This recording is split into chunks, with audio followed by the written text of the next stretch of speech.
La morbilidad se define como el conjunto de enfermedades, traumatismos, incapacidades y otros daños a la salud diagnosticados en una población en un intervalo de tiempo específico. Constituye un componente importante para evaluar de manera integral el estado de salud de la población. Permite identificar el daño y diferenciar cuáles grupos de población son más vulnerables. Las fuentes para evaluar la morbilidad pueden ser los registros de instituciones tales como hospitales, policlínicos, consultorios u otros servicios de salud, es decir, mediante el análisis de las estadísticas continuas. En este tipo de fuente debe tenerse sumo cuidado en discriminar adecuadamente los casos nuevos diagnosticados, ya que con frecuencia se puede reflejar un mismo caso más de una vez. Para medir la morbilidad se utilizan tasas, razones y proporciones. Las tasas más usadas son las de incidencia, en especial para identificar el impacto del problema en el periodo que cursa, y cuyo uso es más frecuente en las enfermedades agudas.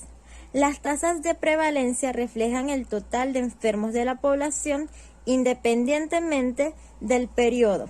Otra medida de utilidad es la tasa de letalidad, que expresa el grado de agresividad de la afección, ya que se refiere al total de los que mueren en relación con el total de los enfermos.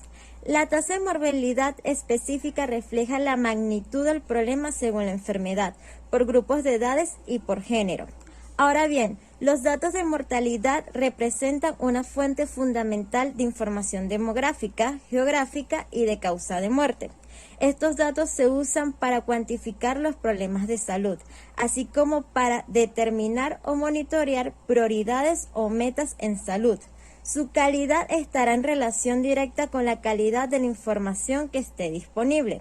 La mortalidad en un lugar y tiempo determinados se puede medir de distintas maneras, como cifras absolutas, proporciones y tasas.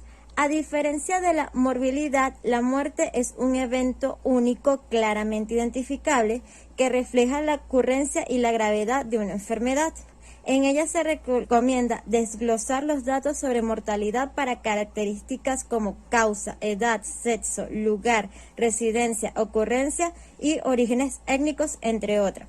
Por su parte, la esperanza de vida se considera como el indicador que refleja de manera más adecuada el cambio de la mortalidad. Para su obtención es necesario construir una tabla de vida.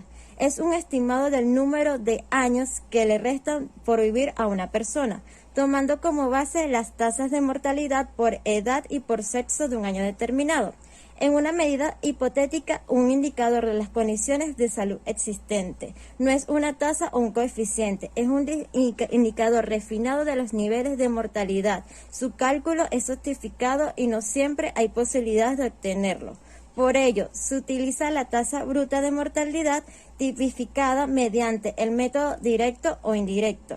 Mortalidad diferencial por sexo y edades. Como ya he mencionado, la mortalidad es una variable que requiere ser estudiada con atención a los factores de sexo y edad de la población, por el carácter diferencial que le aporta estos dos atributos demográficos. En relación con la edad, se aprecia que la mortalidad es alta en los primeros momentos de la vida, en dependencia de los niveles de mortalidad prevalecientes para el país o región. Luego desciende de forma acelerada y alcanza los valores mínimos en el grupo de 5 a 9 años en condiciones de mortalidad muy bajas y de manera general en el grupo de 10 a 14 años. Casi siempre hasta cerca de los 30 años presenta valores muy bajos, lo que consecuentemente estarán determinados por los niveles existentes. A partir de esa edad comienza a aumentar y el incremento es más intenso en países o regiones de alta mortalidad. Debemos añadir que la distribución relativa de las muertes por grupos de edades depende de la estructura de la mortalidad y de la estructura por edades de la población.